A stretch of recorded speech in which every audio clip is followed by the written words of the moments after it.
Good morning. This is Jeff from Arcanum Holistic Clinic, and I just want to spend a few minutes sharing this article I found. It actually makes some very good points about natural fertility, and I wanted to highlight those for you and bring those out. This is a article from raconteur.net. The article is titled Six Lifestyle Factors Affecting Fertility, and it's by Virginia Matthews, and it just came out about a week ago, at the beginning of April. If I scroll down, what have I got highlighted here? So she goes through six distinct areas or six factors affecting fertility. And the first one she identifies is actually quite important. She identifies being underweight as a big problem. Now, not that the being underweight is itself the problem, but it's often the ways people lose weight or try to get into shape, try to take off weight, and so on. Those can create a lot of health problems, including a lot of fertility factors. And what she's talking about in here about the, some technical things about the BMI, the body mass index, and some of these factors. But what I want to add to it, actually, I put in my own notes here, is the big importance or the connection with being underweight relates to our relationship with fat, as in the sense of eating fat, eating fats and oils and butter and all these healthy foods. They kind of get wrongly put aside or avoided by people. And the phrase that we like to use to for our fertility couples is, when we're teaching them about the fertility diet, is whenever you're shopping and you see a label on a food that says low fat, think, whenever you see those words low fat, think to yourself low fertility, because that's really what that's all about. And the essential need for healthy fats and oils is it's related to so many aspects of fertility, from the way our actually healthy cholesterol is created, how hormones are created, basically all that's connected with the hormones and everything else in fertility comes from this healthy base of fats and oils in our diet. So I'm glad that she starts with this point, and let's move on. She identifies the problems with prescription medicines, including things like smoking and cigarettes and prescription drugs. All these toxins, of course, are not good for our system. But what I highlight here in my notes is she is absolutely correct. But of course, in our approach to fertility with couples, we don't just acknowledge that the lifestyle and the toxic implications of being on any prescriptions or even having been on them in the past, but we actually go to the more important step of clearing those toxins out of the system. So each prescription drug or each environmental toxin, whatever the case may be, will take a very specific homeopathic protocol to remove that from the system. Do a proper detox, but on a very specific toxic basis. So again, I like this article. She's identifying some of the most important things. Her point three, she talks about minerals and supplements, and she highlights zinc in particular as a mineral, which she's absolutely correct. Zinc is important. We do go into the full range of the important fertility minerals and where to get them in the third chapter of our natural fertility book. And by the way, if you don't have our natural fertility book yet, you can get that for free at www.naturalfertilitybook.com.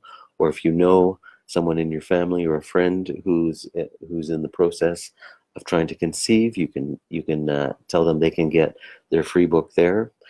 And again, in chapter 3, we go into zinc and all the other fertility minerals. She mentions a little bit some of the sources like oysters, milk, seeds, and lentils, and that's definitely a good start. I'm just going to move on to her fourth point.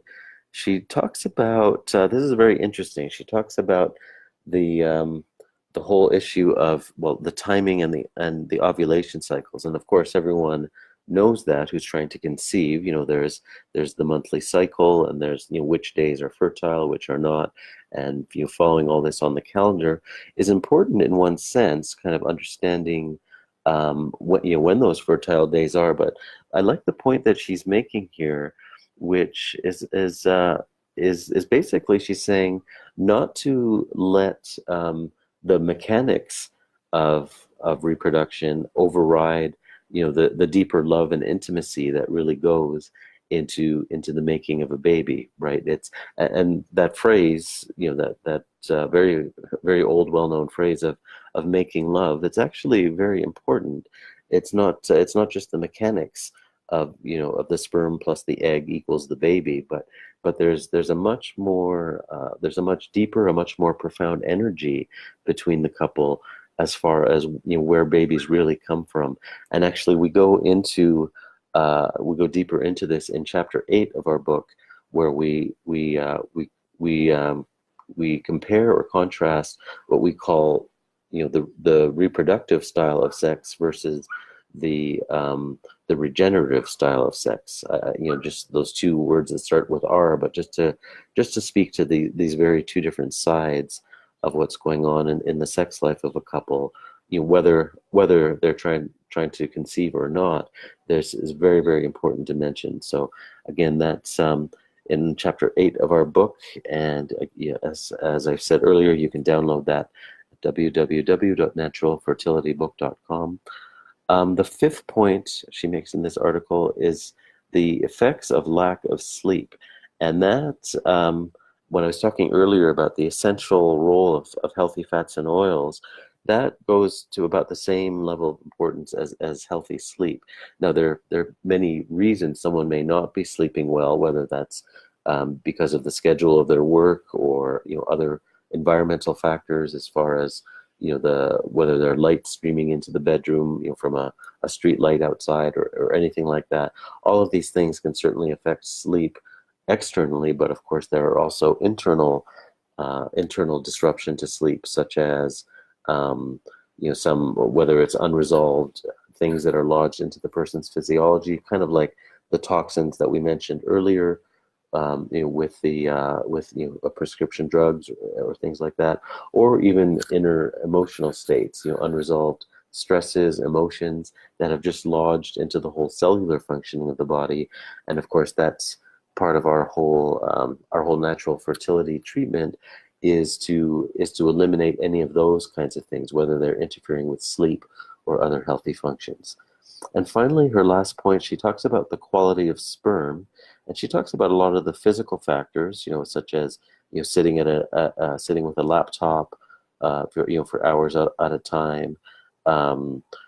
She talks about, well, even she's looking at agricultural workers who may be exposed to pesticides. So just to say, there's environmental factors, ergonomic factors, work situations, and so on, which will affect the quality of the sperm. But again, that she is correct, but we also want to marry that with the whole dynamic approach, everything from the diet and the nutrition, the detox that I mentioned above, the healthy energetic dynamics of emotions, even of the healthy sexuality dynamics that we're talking about. So all in all, I like this article very much, and we do go further into all of these points in our book, The 8 Steps to Natural Fertility, and that's at www.naturalfertilitybook.com.